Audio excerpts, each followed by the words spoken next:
Hi everybody, I'm TychoCelchuuu and welcome to a Men of War Assault Squad 2 beta video. So just a reminder, this is the beta version of the game.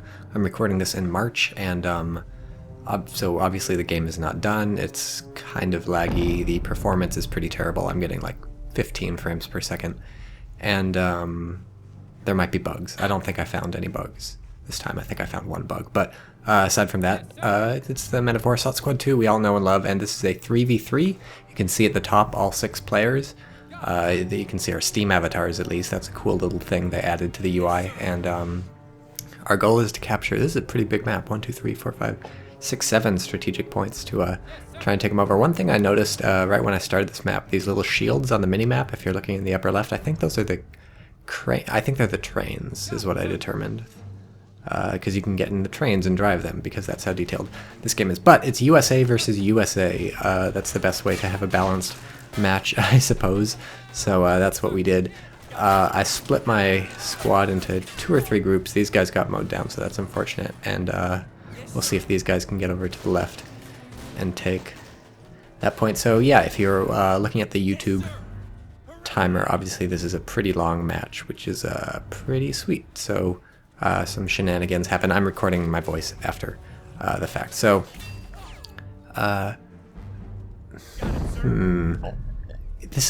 it's kind of a weird map, right? Because you look, the 3 points in the middle, sort of on a diagonal, make it so that like the one I'm capturing right now with these people right here is much easier for us. And then they have an easier point in the back, but all the ones in the middle are more or less equal. So if I were doing this again, I would probably be rushing for this middle point that my opponent has pushed me off right now, because I can always go back later on and capture this point that I'm taking right now. I don't think I had to rush to it so fast. Man, something just exploded, that rail car over on the right. So I think it's better to set up on the points closer to your enemy, obviously, so that you can get in a defensive position and start killing them, because now I'm getting mowed down by these Thompsons. I got a grenade in though, that's good.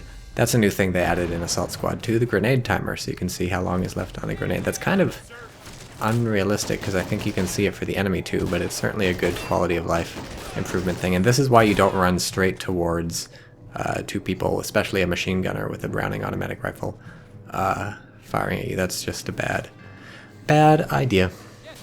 So now what I'm trying to do here is figure out how I'm going to be taking the middle. So it looks like my allies are doing a pretty, well, an acceptable job on their side. They've got one of the points, and they're fighting over another. Oh, another got their other point. Okay, so now that's good. But I've taken my point on the left, so I'm doing a pretty good job, because I'm having to fight over 2 points, where my 2 allies together are fighting over 3 points. So I feel like, plus I'm fighting over the point. Technically, I'm fighting over the point in the back, which I captured. So hey, I'm doing a lot of work. I'm a cool dude. I'm handling 3 points by myself, whereas my 2 allies are splitting 3 points between them. Hooray, Tycho. But this is a mistake, moving my grand dude up out in the open, so I'm just trying to get him behind some crates and patch him up after having scavenged all sorts of stuff. But I was scared of patching him up, because you have to be crouched down to patch people up, and I figured he would be higher than the crate, and he would get shot, which I'm not actually sure. Notice I switched my bar and my rifleman like that. I put the bar guy closer to the edge of the train so that the rifleman would be far away. That guy pulled out a grenade of his own accord and tossed it over the train, which was really cool. It forced one of them to run away, and he got shot by the bar, and another 2 got exploded. So Travis Smith wins a medal, and then almost instantly gets himself killed. Nope, I'm running back. Good. I'm trying the grenade thing again. That's really unfortunate. I should have just direct controlled. That was pretty stupid. I'm sure I could hawk a grenade over that train, but now I only have Jonathan Ramirez, my Browning gunner, there, and I'm telling him to look over to the left because I'm scared that the opponent's going to run around the side of the train, and so obviously I'm not going to use my Browning guy to throw a grenade. That's too risky, because any moment that he's not ready with his Browning, he could just get charged.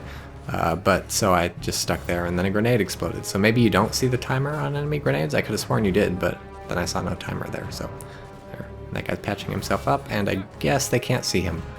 Or if they can see him, they're not firing at him, because he's not firing at them. So now it's about time for me to buy my second squad, which, was it an assault squad? I wasn't even watching. I think I bought an assault squad. In Men of War Assault Squad 2, because there's going to be some close-in fighting around this train. And Yeah, that's an assault rifleman and assault squad leader. Right. So, in retrospect, maybe that wasn't the greatest choice. Because you don't get a bar with the assault squad, and the bar is, like all machine guns, very powerful in infantry combat. But you notice it's it is really close in fighting here, as long as these trains are still alive. So I guess it makes sense that I'm bringing the guys with the Tommy guns up. There's grenades. So yep, see, you definitely see opponents' things. By the way, I'm telling all three of those people to move, but that guy between the trains who just got himself destroyed, the assault squad leader, in fact, refused to retreat. So I guess he's brave, but I don't think it was a bug. I think he was busy firing and reloading and stuff, and so he didn't want to shoot back. So let's. Oh, there's the bar. Oh, I found a bug. When you hover over the Thompson, it says /weapon/description. Tommy gun. Were you watching? Did you see that? If you had sharp eyes, you could see that. But scavenging, always good to do, and I'm not sure if it even matters dropping off the extra stuff in your inventory. So I moved that Tommy gun to the dead body of the bar gunner, having just picked up his bar.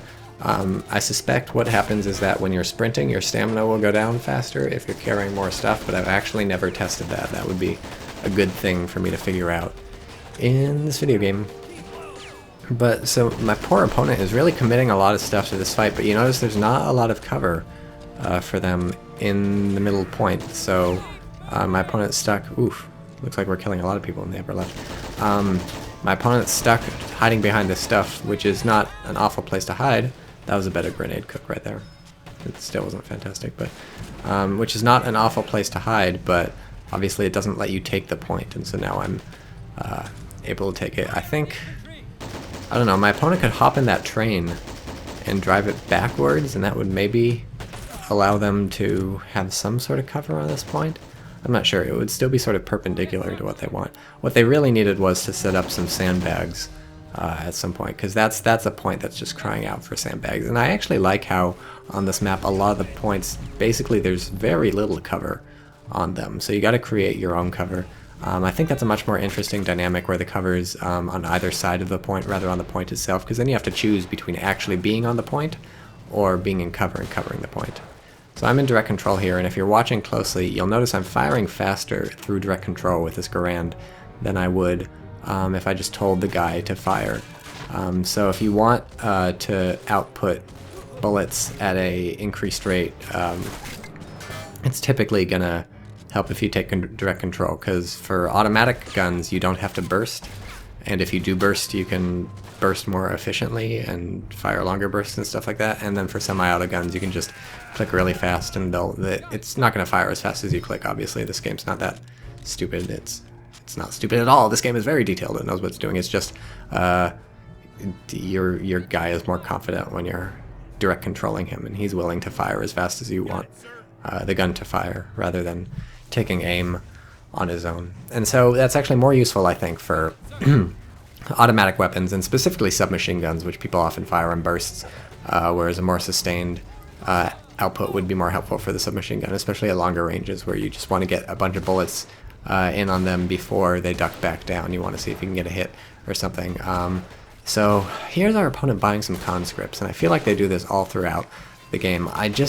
Conscripts I feel like are really not super helpful in a straight up fight. They die really fast. They're not good at shooting, especially for the United States. I have to really recommend against purchasing conscripts, because the conscripts come with the Springfield rifles, whereas the riflemen, I think all of them, or at least most of them, come with the Garand rifles, and the M1 Garand is just so much better than the Springfield rifle. It is the rifle that won the war, according to Patton or MacArthur, or one of those people. Just because it's so amazing. It's semi-automatic. Look at that, compared to the Kar 98 or the Mosin Nagant or the Lee Enfield, all those bolt-action rifles. Those suck. So what the United States loses in its machine gun, it doesn't get the MG42 or the DP27 even. What it loses in its machine guns, it definitely makes up for it in its rifles, but you really lose that if you get conscripts, because they just have the old Springfields, which apparently was still quite a super popular gun in World War II. I guess a lot of the Marines had Springfields in the Japanese theater of war, but not my problem. I just want Garands when I play Assault Squad. So there we go. So now I have this guy, Ricky Turner, this machine gun I purchased on his own. You can buy individual soldiers, and so I bought a machine gun. and just a couple machine guns watching over this point I think is going to do a huge world of difference. And also getting these sandbags up is also going to do a world of difference. I am worried about this Greyhound though. It's firing at me with its 50 cal on top, and so I actually pull my machine gunner all the way back and I stop making those sandbags because my machine gunner is very valuable and I don't want to lose him. I thought those were enemy people sprinting, but they weren't, and they get blown apart by the Greyhound anyways. So now I have a sandbag here in the middle, which I can go prone behind, which is helpful because your opponent, there's basically no way for my opponent to see there's a person behind these sandbags, so unless they scout way to the left or way to the right. So that means, number one, they can't just run up to the point, because at any moment someone could, from behind the sandbags, throw a grenade or pop up and start shooting. And number two, if I feel like popping up from behind the sandbag and throwing a grenade or shooting, I can, right? I'm just dropping off some submachine gun ammo, because why not? So here's this thing. I try and drag the stuff out of my inventory onto that guy, but that actually doesn't work. I think there's a give item button that I could have, the hotkey is like U or something, I could have clicked that and done it on the other guy, but I don't quite know how that works, and it's much easier just to run over and inspect him and drag the machine gun. So that's an important tip that you might not know. All the, I don't know, all the riflemen, many of the riflemen, most of the riflemen come with machine gun ammo, no matter what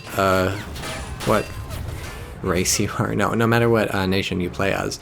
So that's a really important tip. Probably whenever you have some free time, what you should be doing is transitioning your machine gun ammo from your rifleman to the machine gunner, as long as your machine gunner is safe. There is a benefit in keeping the machine gun ammo on the rifleman, which is that if the machine gunner dies, the rifleman can pick up the machine gun and instantly start firing and then have a reload or two in their thing. So here I'm trying to get an AT grenade in on this Greyhound while simultaneously moving in with a Sherman.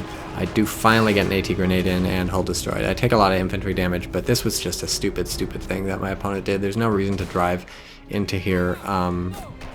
That's a pretty good tank crewman though, managed to cap my dude there. So I lost a lot of infantry there, but that's what you would expect from a suicide charge from an M8 Greyhound right into your midst. So I felt like I came out on top of that one, although strategically I am losing positioning. And for some reason I can't purchase an assault squad.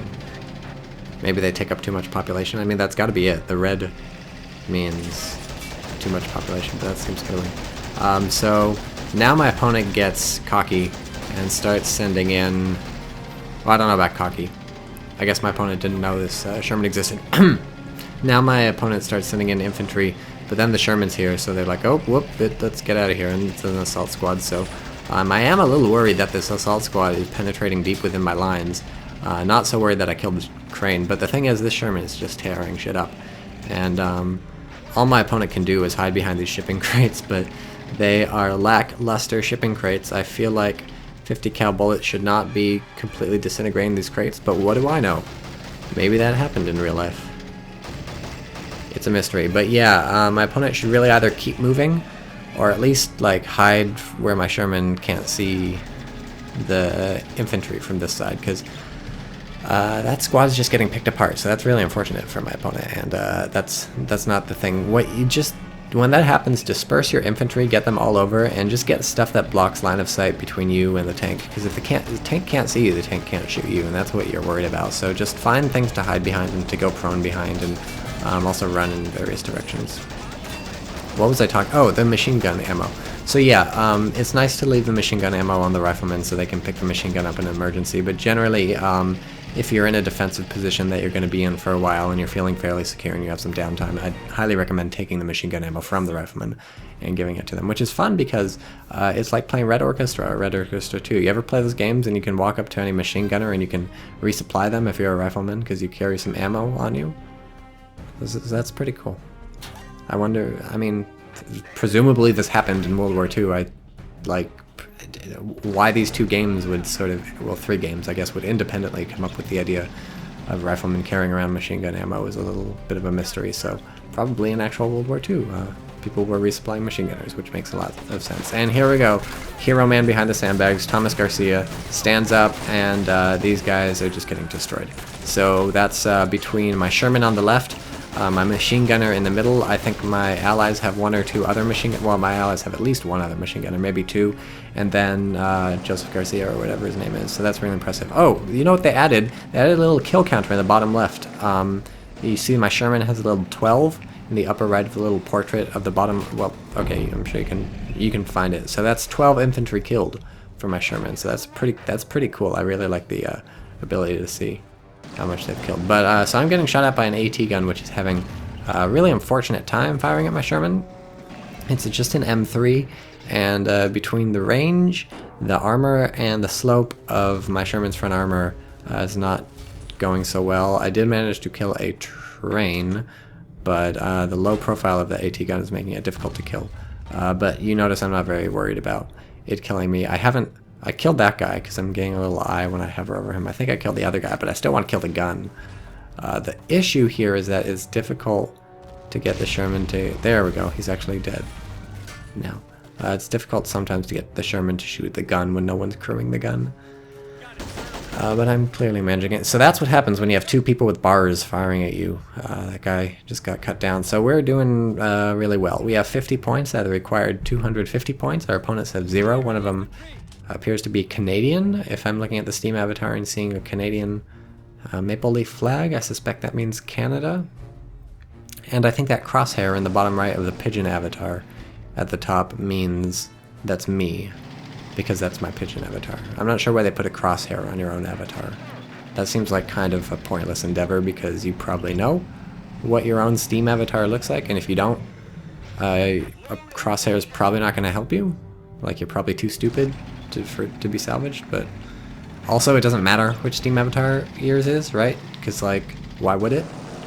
Like, even if you didn't know which one was yours, that thing up there is not doing anything for you, so it's a mystery. Take the crosshair out, Digital Mindsoft, if you're watching this. I don't like that crosshair. It makes my beautiful pigeon that much more ugly.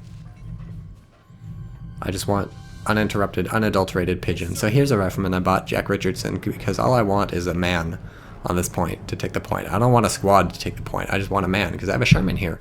The Sherman's going to hold the point. It's going to do all the work. So I'm buying some riflemen. One man was maybe underselling it. I think I bought a rifleman and maybe a submachine gunner or something. Just enough to sort of populate the point, to provide some redundancy in case one of them gets killed. That's a big fucking crane, by the way.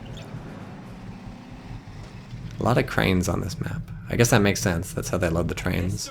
They load the trains with the cranes. Hey, why are those shipping crates right on the train on the tracks for the crane? That's a safety hazard. So I think what's going on here in the chat, what the fuck man, I'm repairing, LOL, hell no. I think one of my allies is killing an enemy vehicle that one of my teammates was trying to repair. So I'm telling them to play nice, get along with each other. So as you can tell, it looks like we're outclassing the opponents. My allies are doing quite a good job of holding their thing. I've held my point in the middle, and now I'm taking my point back on the right. One thing that's a little confusing is because we're both American, so it's always an American flag. I don't know why I keep doing that thing where I throw the grenade. I think it's because I assume my men will be smart enough to throw the grenade over the train, but for whatever reason that doesn't work. Possibly the train is too high, so that you get close to it, you can't throw over it, and if you get far enough away from it to throw over it, it doesn't have the range. But so here we see me sending my Sherman over to the right to engage this Chaffee, because I am a good Samaritan and I'm helping out my allies, and really I've got, I think, one of the biggest tanks on my team right now. So I figure I should be pulling my own weight and shooting the Chaffee. I don't know why I didn't notice that building when I tried to fire through it, but now the Chaffee's reversing even more, which is really a bad idea, I think, because it's going to allow me to shoot at the Chaffee just by shooting through a wall or two, whereas before I had to fire through buildings. I'm thinking about angling my Sherman here, but I decided not to, because I was just trying to kill the Chaffee and I didn't think it could penetrate me from the side, and I had not a bad slope, so I'm going to take a few more shots at this Chaffee. I just want to knock it out before transitioning to the left to deal with that Sherman. The thing is, that Sherman on the left is a bigger threat to my Sherman, so I'm just trying to deal with something that I don't have to worry about very much, just to do a steady for my allies, and then when I go to fight that other Sherman, I'll have to engage, like, strategic thinking mode, right, because that's going to actually be a threat. That was a very bad shot by the Chaffee. It hit that thing and ricocheted. So I'm taking fire from a few things. There I finally get a penetrating hit on the Chaffee. I kill a guy, but I don't do anything else. I injure the crew, so that means it's going to take them a little while. Boom, that's the end. Good. Good Sherman. So one thing I like about the mirror matches, USA versus USA, is that, it's known quantities in terms of the vehicles that you're dealing with and stuff, right? Like every time you're up against a vehicle and you penetrate and it explodes, it's not because you just have better gear or something. It's because you and your allies, or you and your opponent, had access to the same pool, and the thing you bought outmatched the thing they bought. But yeah, I am taking a lot of hits from small AT guns. There's one that my opponent, or that my ally just pinged on the minimap, if you were watching the minimap. I'm not really worried about that. They haven't done a good job of penetrating the Sherman in the past, and so I'm suspecting they won't in the future. I will, of course, attempt to knock them out. Not that one on the right, I don't like my allies that much, but this one on the left that I feel like I should be destroying, and boom, it's dead. So now I have a bigger thing to worry about. It's the enemy Sherman. So the plan here is to poke around the side, ambush it, and maybe retreat after taking a shot, and then poke out again, and so on and so forth. So unfortunately my opponent does turn their Sherman to face me, which I was hoping they wouldn't. So let's just poke out and take a shot, and that worked out pretty well, but then I got fucked because there was an M5 AT gun right there. So good play by my opponent, baiting my Sherman in to the M5 and getting that M5 set up without me knowing it was there. So they traded a Sherman for a Sherman, which I guess is not the most amazing trade, but tactically it worked out quite well because now they're able to push in on the left. I have very little support there. I haven't sent a lot of infantry, so now I'm buying this whole infantry squad to move in, and so I'm hoping I'll be able to reassert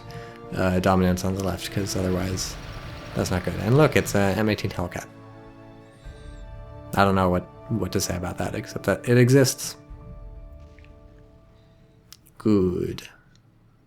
What'd I buy? Normal I'm sure, yeah, squad leader, Brian Stewart. Also, for those keeping track at home, that guy in the middle behind the sandbags, he's still there, that one rifleman, whatever, Jose, or Ben Jose, or something. Whatever, so that's cool. He's really helpful. I like the new resource meter on the right to show you sort of what you're getting. You can see I'm getting quite a bit of payback money for my Sherman, 1 MP per second.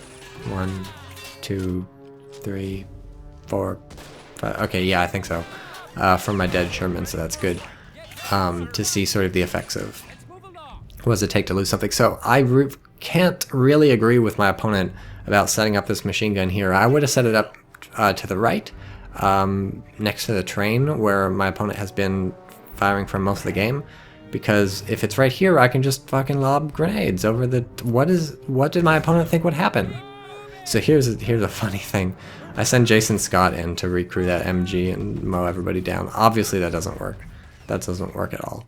So I should just get Jason Scott out of there. Run, Jason. But he gets mowed down. That was really close though. He almost got away. He did not almost get the machine gun, but he almost got away. I don't know what these fuckers are doing. I told them to throw a grenade. That guy decided to go around the wall, which was a bad idea. I was hoping to catch my opponent in a barrage of grenades and kill everybody. As it stands, I did, but that was partially down to luck. My opponent was almost running past that, so I'm not sure how they ended up getting caught anyways. So I still really want that machine gun, but at this point it's apparent to me that this is too dangerous to just run in and take that machine gun. It might not actually be. I think I just killed a lot of infantry, so maybe things are fairly open. But I decided to take the safer route. I'm going to pop a bunch of smoke grenades. And oh, here come more people, so that's unfortunate. Oh, it's tank crew, so we don't have to worry about that. Good. So that's the power of hovering your... Oh, no, it's a Chaffee. So that's the power of hovering your mouse over a dude. And of course, I probably could have zoomed in to tell that guy was tank crew, but always be gathering information whenever you can. It's even more important when you hover over someone and it's like, oh, combat engineer AT mine. That's good to know. It means my opponent's got AT mines set up. Or my opponent's an idiot who bought a combat engineer and then didn't use the mines. This guy's name is Adam Gonzalez. Sweet. I'm always a big fan of Gonzalez's. So now I'm trying to figure out what I'm going to do about the Chaffee. I bought the AT gun. I think it's an M5 AT gun, if you were paying attention. The M5 AT gun, wonderful penetrative power, as you might imagine. But I'm looking at this and I'm like, wow, My opponent's really driving close, and my opponent did suicide a Greyhound into me. I think maybe that was the same opponent. It's tough to know. I might be fighting two people here. I should be paying attention to the kill messages, but my opponent did suicide a Greyhound into me, so maybe they'll do the same thing with a Chaffee. So I'm excited about that prospect. I could really go for that. But now I'm just worried about that guy throwing a grenade at me. So like, everybody, peace out, run. No, get the fuck out, go. You're gonna, okay, good. See, so that worked out really well. I feel like it would work out even better if I had better like performance on my computer with this game, because then I feel like things would be a bit snappier. But so this Chaffee's fucked if it comes in here. I have the, oh no, this is an M1. It's not an M5. It's still a good gun. It's a 57mm, so that should be more than enough to penetrate the Chaffee. If it fires. That thing had to go through two things, so I guess not. That may have been a mistake, revealing myself to the Chaffee. Nope, just kidding. Yeah, so probably it would have been tough to bait the Chaffee much further than that, so I just started firing, and that worked out quite well.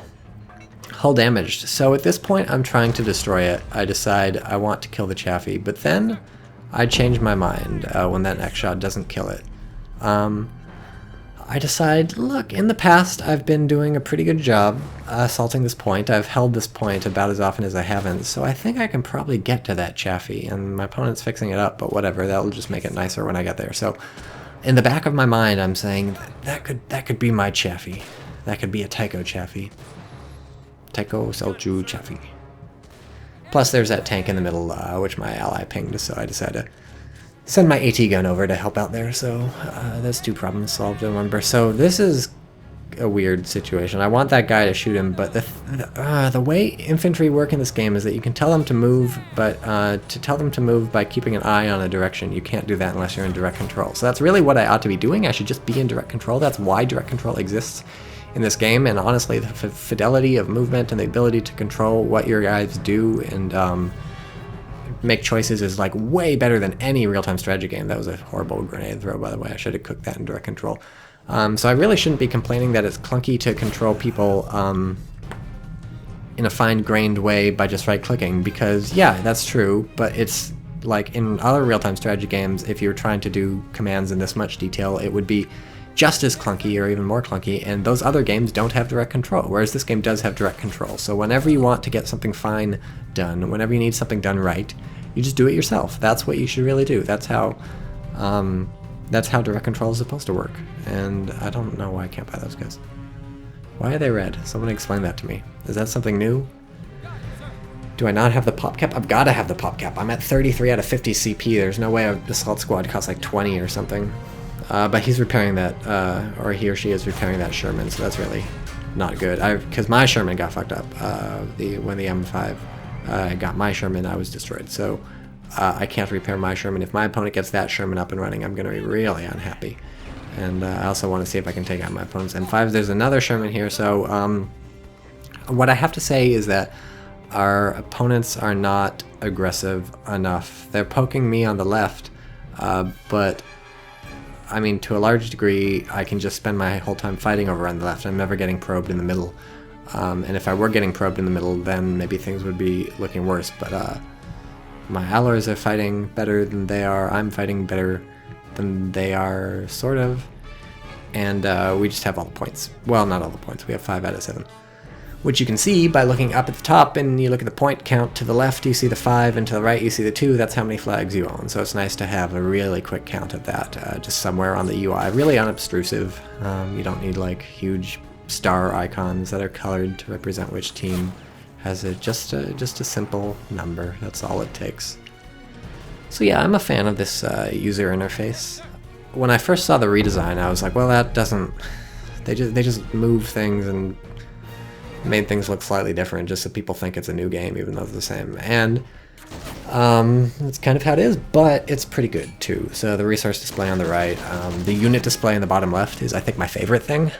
Just all the information that's down there, and specifically the icon that shows which units are in combat. That's just super helpful, because when that thing lights up, you know, things are going. So if you don't know what I'm talking about, if you look in the bottom left, notice those units with the yellow and red flashing circle at the bottom of the little shield to indicate that they are in combat. So that's Really helpful, I think.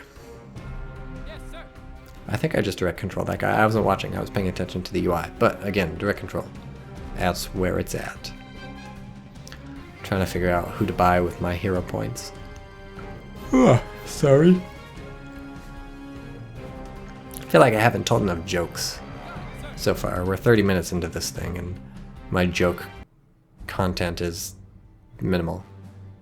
This, I remember playing right now and the music just shifted and I was like, well, that's weird. That was abrupt. And oh no, it's a Chaffee somehow behind our lines, just parked in the fuel dump. So I'm like, well, he's got AT infantry crawling, so he's probably got it. I don't have to worry about it. He or she probably got it. So again, I'm still trying to take this Chaffee. It's not clear to me how much repairing my opponent has done to it yet. The trick to figure out if those are repaired yet is you just hover your mouse over it with an infantry selected, and if it turns into a get in icon, then you can get in and it's repaired. If it doesn't, then it's still broken. So that's how I got the bad news that that Sherman was back online. Why am I yawning?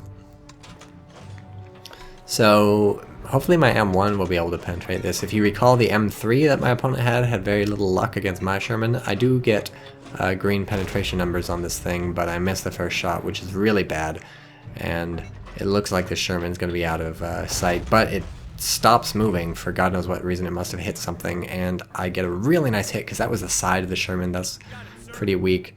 I don't even know why it stopped moving. It doesn't look like it hit anything. I think it was just readjusting. In that case, my opponent really ought to have been direct controlling it, because once my opponent saw my AT gun was there, which happened when I first missed the Sherman. Look at that. Randy Foster's just getting shot up by 1,000 people, but he still manages to get behind the thing. And here's the power of having a Browning automatic rifleman, even this far away. Once my opponent saw my AT gun that revealed itself from that first missed shot on the Sherman, they should have direct controlled the Sherman and just driven the fuck out of there past that train to get into safety, because sometimes the AI will take a moment to reposition, to sort of rotate around to get a more efficient route or something, but that moment of delay can cost you quite a bit.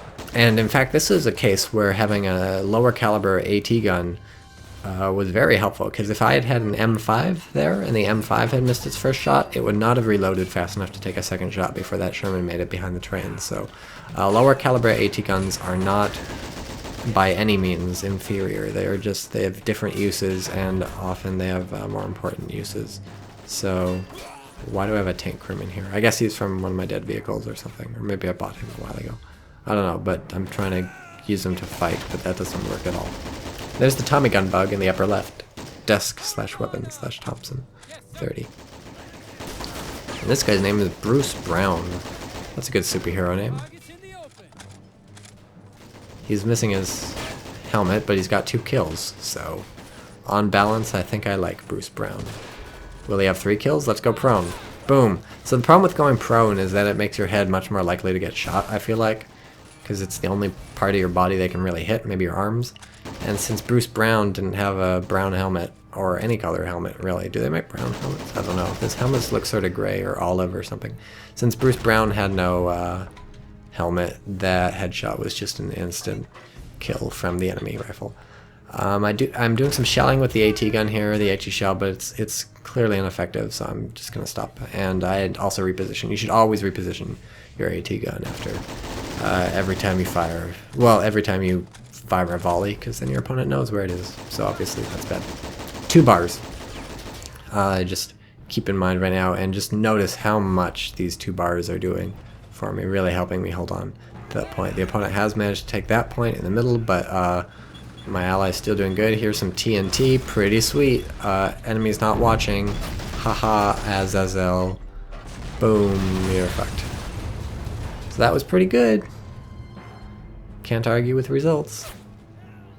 My opponent did somehow get on this point on the left, but yeah, look at all that infantry my opponents have in the middle, just watching over the middle. That's really not the best use of infantry. You should be moving in and taking the point, right? That's what it takes to win. Show some moxie, show some grit, show some determination, and get out there and shoot them with a gun. What am I looking for? A bar? No, I'm just looking for stuff. Only the best hand-tossed TNT for our enemies. artisan TNT delivered straight to your tank, handcrafted by minimum wage workers in Peoria, Idaho, or whatever. I was on Wikipedia the other day reading about TNT and nitroglycerin and C4 and other stuff. Turns out that stuff's explosive, and some of it is like poisonous, so don't eat it. I think, oh, so this guy's dead. So Thomas Garcia lived so long, and then he didn't. But just that one guy was responsible for holding the entire middle for so long, and now these bars are just picking apart the enemy. So that goes to show one rifleman can make a difference, and Michael Martinez is making a difference. So these human wave tactics, I gotta say, not the most efficient. Think about popping a smoke grenade. Think about maybe getting a mortar or something. Oh look, that's recruitable. Let's get in there. That's repaired. Run, run, tank crewman. Sprint. So I know there's an opponent right behind the tank. I saw the silhouette. And there's all these infantry, but I'm like, fuck, just get in the Cheffy. Just get the fuck in there, Brian Cook. Go, go. Climb in. They're gonna see you. No, they're not shooting. They're busy shooting in the middle. Nobody, you get in the tank. Yes. So that's the most amazing thing ever. And then the guy's like, fuck, get back here. Boom. And I don't know why that happened. I guess he missed, but it seemed like it hit. But anyways, thanks for the tank, bro.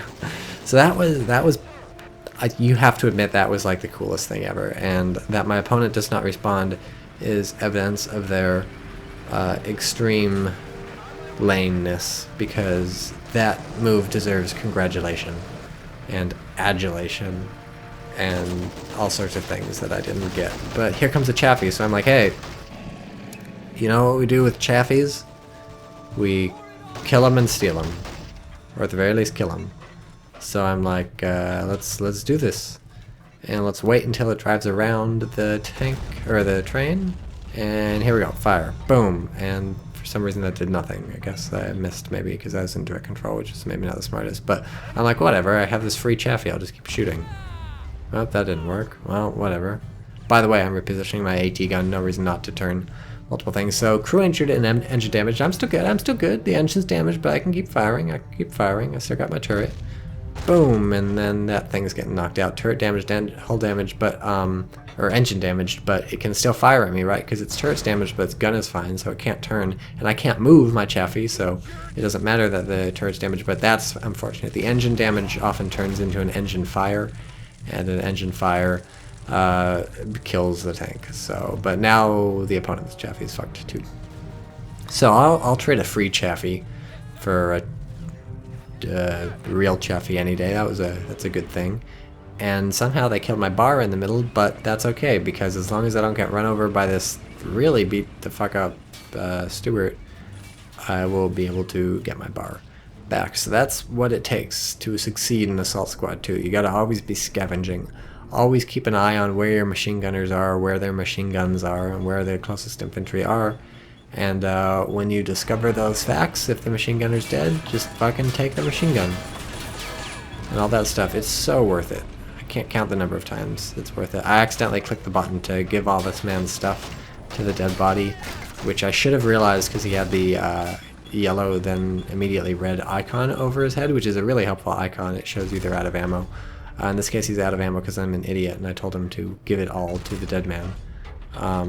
I also wanted to, number one, put the rifle and the Garand ammo back, and number two, pick up a helmet, but he was standing up to loot that guy, which I guess is how it works, and I was like, well, you're gonna get shot, so I'll just drop the rifle on the ground, and you don't need a helmet. Helmets are for losers. But I don't know what that AT gun is shooting at. Maybe the Chaffee? It's not repairable. Kinda silly. Just kill a rifleman. It is shooting at the Chaffee, I think, so that's dumb of me to not have repositioned my rifleman away from the Chaffee when I realized it was being shelled, but my opponent doesn't realize that this isn't repairable, doesn't realize this is a waste of time, especially, and that costs my opponent the AT gun, right? Because I got this shut off, which is really unfortunate because that's a good AT gun. So I'm taking this moment to reposition closer so I can get some better shots in on it. But the thing is, you can tell whether tank is repairable or not. You just click on a person, click on the repair button, and hover over the tank. And if you see a repair wrench, you can repair it. And if you don't see a repair wrench, you can't repair it. And if you can't repair it, there's no point in using your AT gun to kill it, especially if you're going to reveal your AT gun and get shot by your opponent's AT gun, which is what is happening right now. It's actually not working super well, but now it is! So good, my M1 took out an M5, although this might turn into a trade, because I've got a light howitzer M8 firing at me, so I'm like, okay, whatever, I'll just shoot this thing. Come at me, bro. And I'll keep repositioning too. You think you can shoot me? You can't shoot me, I'm just gonna keep moving. You can't touch this. And also I can't see you because you need to fire for me to see you. Oh, you fired. Okay, let's set up and fire. Quick, return fire. Boom. Oh, that went way over. And now I can't see you. So let's well, I kept shooting. I don't know what that was. I should have repositioned. And this is at the point where I realized this is a terrible idea and I start going away, but then I get shelled. And the gun rolls for a bit. That's got to be on purpose. Like, I always thought it was a bug that the gun kept moving. But the way it just sort of rolls for a bit and then like curves to the left or the right, like, you know, that's maybe what would happen if you were towing a gun and then you let it go and it would sort of keep rolling. I don't know. I feel like it would just fall down. Whatever, it's kind of funny. I like how I feel like they added new sounds, or even they added sounds when you click on these little buttons in the left. I'm looking for the reload button, by the way. If anyone knows what the fuck happened to that, tell me, because that was one of my favorite buttons. I always put a reload button on my hotbar so I could just click that whenever I want my people to reload. Now I gotta like double click the gun or hit the spacebar or something. I don't really know what the hotkey is. But another infantry squad for me. So our opponents are pushing back, they're trying to take a couple points, but we have this pretty much in the bag. You look, it's taking us this long to get 160 points with map domination. It's hard to imagine them coming back. Unfortunately, I don't know what the time limit is. I think there's a time limit on basically every game, but the timer here is counting up rather than down, so it might be 45 minutes or something. That could be set by the host. This is obviously a custom game because you don't get US versus US in ranked. Oh, by the way, the Assault Squad 2 beta right now only has Germans in the United States, so... and it's unfinished in other ways too. I think some of the textures are not in, so the game doesn't look as good as it could. I'm also not running on quite the highest settings because the performance is still bad in the beta, so please don't judge this video game yet. But judge it soon, because it's coming out soon. So I hope they like fix a lot of this stuff before it comes out, that'd be good. I don't know, I trust them, they're cool guys. I hope. We shall see. I can tell you right now, it's better than Company Heroes 2, right now. I try not to compare Company Heroes and Assault Squad. They're just two completely different franchises. They're both real-time strategy games set in World War II, but aside from that, they have almost nothing in common, so I typically try not to compare them, but Assault Squad 2 versus Assault Squad, and then Company Heroes 2 versus Company Heroes. Assault Squad 2 is better sequel, even though it's changing basically nothing. It's barely even a sequel. Mostly it exists so they can do Steam multiplayer integration. So that was a horrible attack on that Chaffee. I should be punished for that, and I am, because the Chaffee shoots my people and runs away, so I'm sure I could have made that work. The best way to have made that work would to have been there 5 seconds earlier, so that's often the most effective way to make these sorts of attacks work, is to figure out the timing. Timing is just so crucial when you're trying to get somebody close in with an AT grenade or TNT or something. You gotta know when to move and when to not move and when to make the assault, when not to make the assault. So that's mostly what I fucked up, but I think I probably could have gone also in 2 different directions, or maybe crawled or something to get close, because then I don't think I would have spooked the opponent, and I could have maybe gotten close and thrown a grenade and won, but, you know, whatever.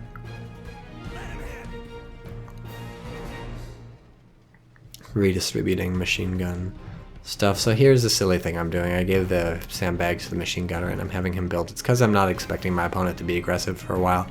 But what I really ought to have done is give them to the rifleman and let the rifleman build.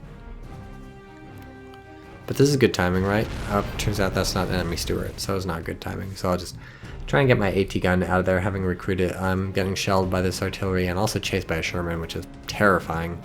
I decided to fire at the Sherman, which I don't know if that's the top in my idea thing.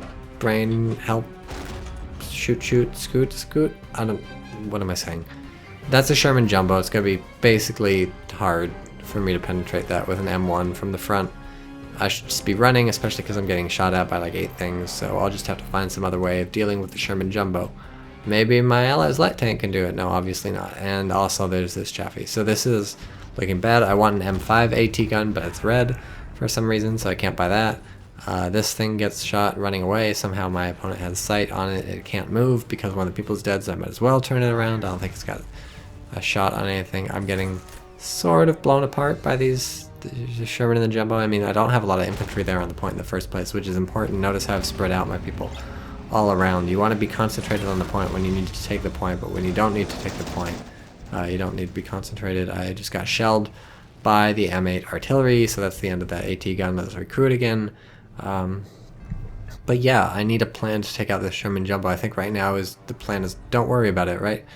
Just checking to make sure my ally is the one capping that. The plan is don't worry about it because what matters is the points. They are strategic points, and unless they can capture the strategic points with the Jumbo, I don't have to worry. And they've got to get closer to capture strategic points.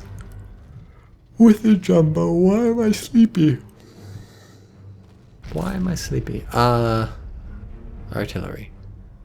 In retrospect, maybe recruiting that thing wasn't the best idea, but at least... Oh, I haven't recruited yet. Okay, cool.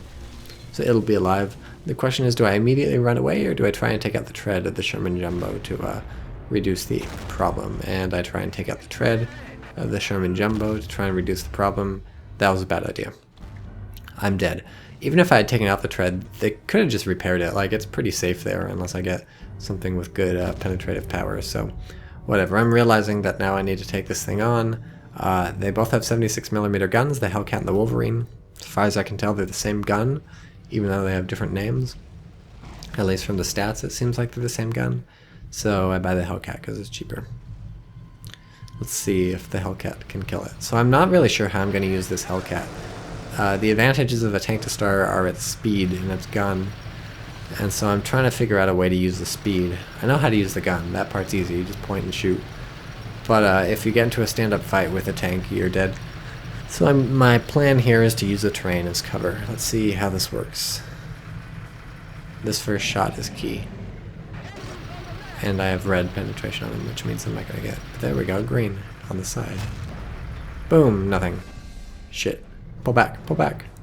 What are you doing? Pull back. And he fires. I don't know where that shell goes from that Sherman. Then I fire again. No good. Time to pull back behind the train. It's kind of tough to see what the lines of sight are here, but I look safe. And obviously he just shoots through the train. Why did I not see that coming? The train is not mystical, magical protection. It's just a train. It's dead. That was a pretty impressive explosion, but aside from that, I'm not really thrilled with how this turns out. I realize now that maybe someone can sneak up on this Sherman and get an AT grenade on it, but all I have are riflemen here, some of whom have been reappropriated with machine guns, so like, whatever. And again, I'm not feeling a lot of the pressure. I'm not super worried because my opponent has yet to assault the point with the Sherman Jumbo. So we have 6 points. They have 1 point. We're at 192 out of 250. They're at 0. So, look. The story here is if you don't take the points, you're not going to win. And you can't take the points without sending people the points. Every once in a while I'm getting probed on the left, but aside from that, opponents playing lacklusterly. It's hard to tell what they're doing wrong. I mean, there's obvious big mistakes like running in vehicles like this. Like, there's no way not to know that I don't have people behind these sandbags ready to blow the fuck out of this Sherman. And this rifleman is running to try and find an AT grenade, but there's no way this is going to work. There's no way this is going to work. Is this going to work? No. But that almost worked. Look at that. That's what happens when you drive your Sherman too far forward without support. Sherman's march sort of thing. Bad idea. heavy machine gun in the middle. So our opponents seem to really like these M8 artillery pieces. They're nice little cheap artillery pieces you can buy from the hero unit thing. There's my machine gunner who I stashed behind a thing when one of the tanks showed up. So I don't know how I feel about the M8s. They're kind of cool. They're super cheap in terms of hero points. They're just one. But I don't know. In terms of things to shell your opponent with, an AT gun is basically as good. It doesn't fire like in indirect arcs as easily, so there are some things you can hit with an M8 that you can't hit with an AT gun. And obviously, I guess there are benefits to having a dedicated anti-infantry artillery piece, right? Your opponent's not going to treat it as something that they need to be afraid of when it comes to vehicles, and so this means you can lure vehicles in with it, whereas if you have an AT gun firing at your opponent, they're going to be very careful not to get vehicles near it. Also, it's less like useful or less dangerous than an AT gun, so like it can survive longer. Your opponent's not going to dedicate as many resources to killing it, so you can rack up some kills. But I think between the mortar and AT guns, I think there's a lot of options for anti-infantry explosives that are maybe better than the M8, but I don't know. What do you think? So here's this guy. This rifleman's fucking kitted out. He's got his machine gun. He's got a bunch of grenades I've stolen. And, oh, I'm so close. So close. So close. Stop moving. Stop. Okay, forward. Forward is good. And you're fucked. Unfortunately, engine damage is going to take a while to turn into a fire if it ever does. And so now I'm out of AT grenades. And that guy's hopping out to repair. So this is bad. Craig Martinez does have a bar, so he could run in and shoot people, but now the Chaffee's coming, and I'm feeling the pressure, so I'm like, is there anything I can do to kill his tank? I guess the turret can't see me. Let's just throw a grenade. Maybe a grenade will do it. Can I get a grenade in the engine? I guess I sort of can. It's sliding all around, but it doesn't do anything. I feel like in real life a grenade that close to a broken engine on a Sherman would maybe do some damage. I don't know, though. And also, wow, I killed that Chaffee. That had to have been that guy behind the wall, right? Oh no, maybe my ally has AT on the left. Anyways, look, he just self-destruct initiated on that Sherman, so that's a really interesting choice. Probably the better choice too. I'm sure I could have come up with something to kill it, but honestly, I did have a long way to go to get to that Sherman, and I would have had to bring some sort of AT. That wouldn't have killed it if I wanted it back. Why am I yawning? I apologize. So I don't know, maybe that was too hasty. Like, self-destruct is an almost instantaneous process, so I guess my opponent was worried I'd fire some sort of AT gun, AT shell at the Sherman from far away, kill the crew inside, and then it would be almost immediately mine for the taking. So I think that's probably a good self-destruct. If you're watching the minimap, there's some enemy infantry like way behind my lines, but I don't notice that because I'm lame. But oh, it's just tank crew who abandoned the Sherman. I was watching the kill message in the upper left, and somebody killed him with a Tommy gun. So now I'm smelling blood. I've got this rifleman Douglas Lee with his bar. He pulls out a grenade when I tell him to attack, because that's what happens when you tell them to attack a light vehicle or a cruiser thing. I let him go with it. I'm like, fine, whatever, throw a grenade. That was stupid. I should have just fired with the bar, and I also shouldn't have stood still, because you saw what happened. He got fucking action movie blown away by the M8, so that was silly. But I do smell blood, like I said, so I'm going to try that again with a few more infantry that I purchased, because I can just wreak havoc on my opponent if I can get in there with some infantry and wipe out those crew-served guns, because there's very little protecting them. So I'm feeling good about this.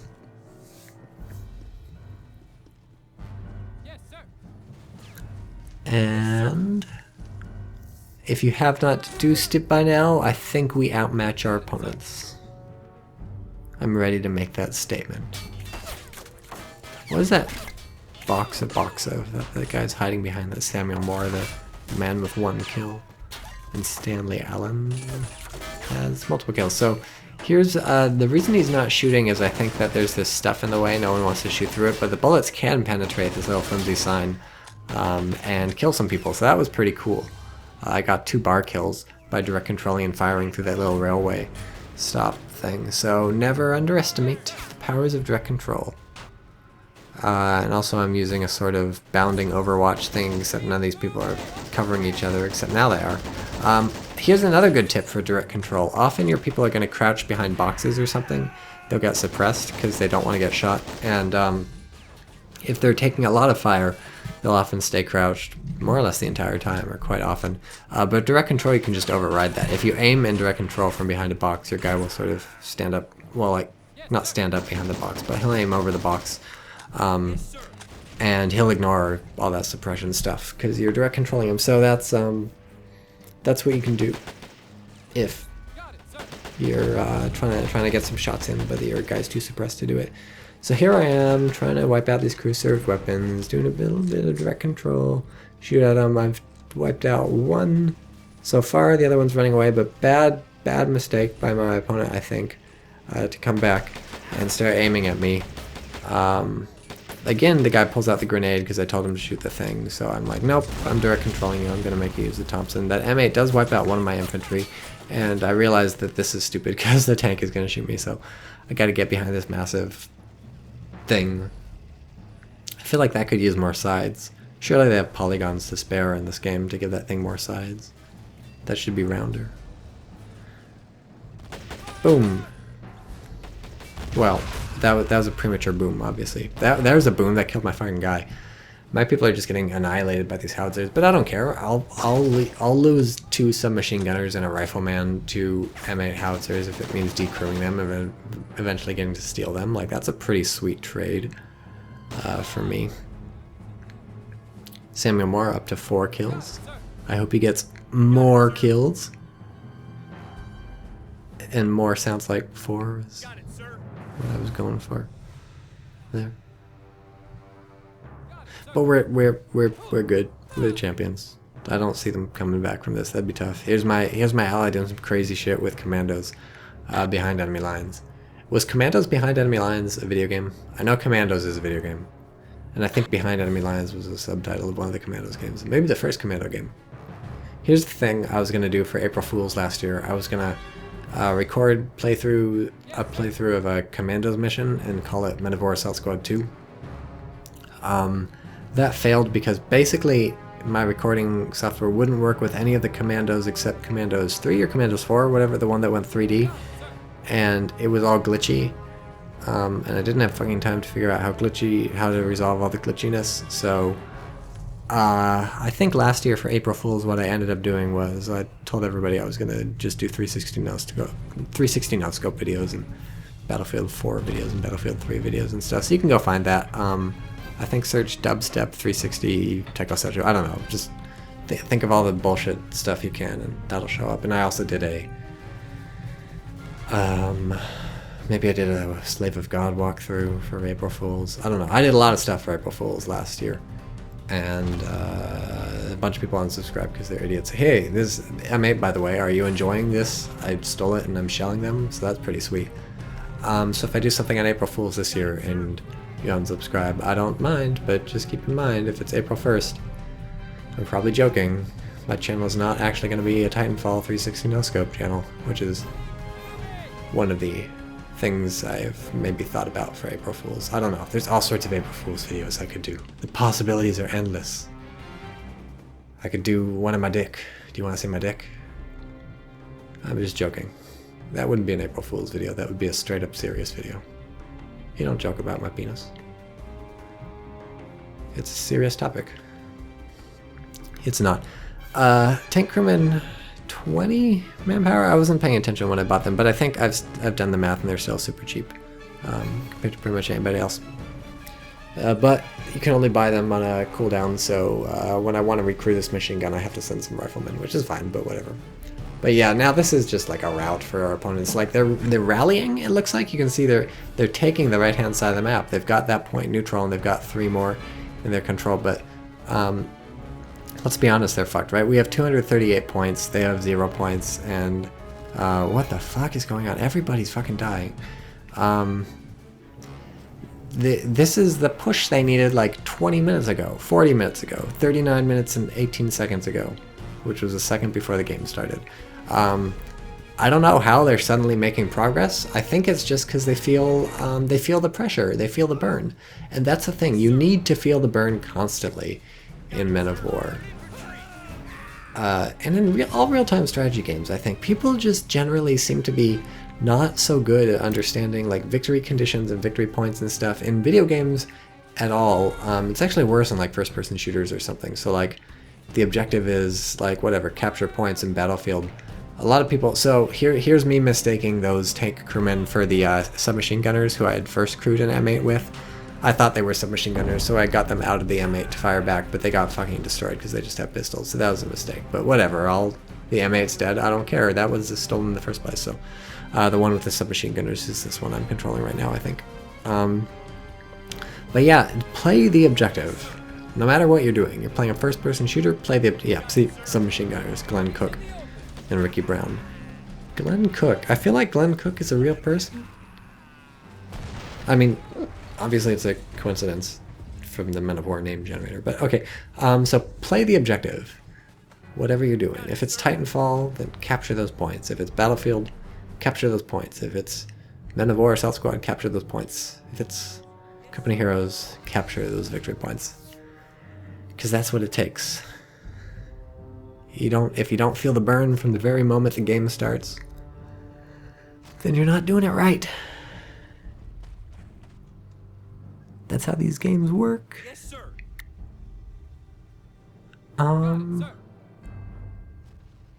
So this has been an hour-long beatdown Got it, sir.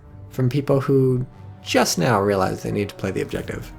So that's, if there's one thing you take away from this, other than is Harry Bailey and his newfound bazooka going to be able to sneak up on this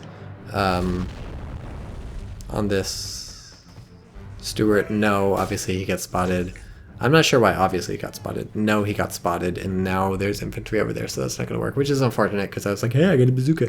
But now I'm like, okay, just run away. I'll stash the bazooka somewhere. Keep it safe, because there's an old folk saying, a Russian folk saying, a bazooka in the pocket is always welcome. I might be translating it a little wrong. Russian's a tough language, but it's something about a bazooka in your pocket. Something in your pocket. Some sort of tubular thing is always welcome. That was pretty sweet, by the way, that I took this HMG and my opponent apparently didn't notice and just got fucking mowed down. So that's how you know they're bad at the game. And I mean, like, I'm not that great at Assault Squad. Like, I'm pretty good at video games. Assault Squad, I'm not so good. But look, our opponents are just mistake after mistake. Look, don't hang your vehicle out so close to where you know enemy infantry are, where there's all this cover for them to get really close to you. Don't run straight past a decrewed machine gun that has now disappeared from the minimap, because when you crew a neutral vehicle like a machine gun, or a neutral cruiser weapon like a machine gun, it disappears from your opponent's sight because it turns into an enemy thing. So whenever you see, for instance, an AT gun pop away from the map, that means it's now crewed. And so also my opponent could have just estimated that I would have had an AT gun there. Here's this M8 I forgot about. Let's just set it up, and these people are running around like headless chickens, and fine, just fucking blow the fuck out of them. Fire, I don't care. Anchors away. Yeah, boom. How's that feel? So, that tank destroyer was also a little fucked because now its engine is destroyed, but still at least turn it so that the turret, or you can't see right now because I'm recording this thing, but look, the 50 cal on the back of that thing is on the back of the thing. It's on the back of the turret, which is the weirdest fucking setup in the world. But if you know that, you need to rotate the turret so that it's facing towards where the infantry are coming from and firing AT grenades at you. So, valiant fight in the last like 5 minutes from our opponents, but too little too late. There was too much stuff I was able to recrew, and we were set up. So I hope you enjoyed this video game. I had a lot of fun playing it, and I don't know why it says it lasted 42 seconds at the top when it clearly lasted an hour. I guess game time is slower. Oh, game time is slower because of the lag. The game slows down to accommodate whoever's lagging, so that's a pretty cool feature. It does get kind of annoying when somebody's lagging, but it beats the alternative, which is not working at all. I don't know, maybe they could do the Dota thing where your inputs are delayed. That'd be cool. Oh well, this game is fun. So I don't know if I'd recommend buying it. Oh look, I got the most kills. I don't know if I'd recommend buying it yet, but